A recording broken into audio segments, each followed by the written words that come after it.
Sa iban pang balita, mga residente nga masami naka-eksperyensya sang baha sa syudad sang Iloilo kag Banwa sang Uton nagapanghanda na sa posible epekto ni Bagyo Opong. Bagyo mabatyagan na sa Western Visayas sugod buwas sunod sa pag-asa. Si John Sala nakatutok.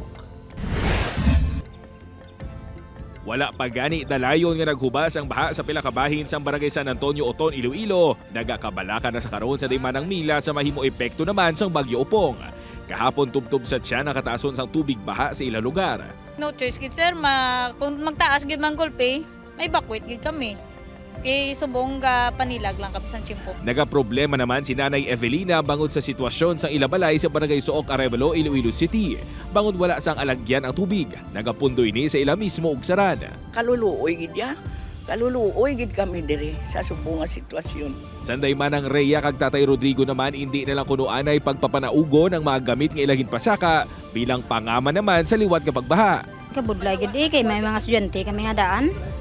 Kabudlay gid sa ngamon nga mga kabataan. Ang abon yung mga gabi, panungto na lang sa taas, hindi malabot eh. Suno sa pag-asa Iloilo, ginatanaw nga mga sentro sang bagyo ang Southern Luzon kung basehan ng track sini. Apang pati diri sa Western Visayas mabatsyagan man ang epekto sumugod buwas. Ang iyang track malapit sa Western Visayas.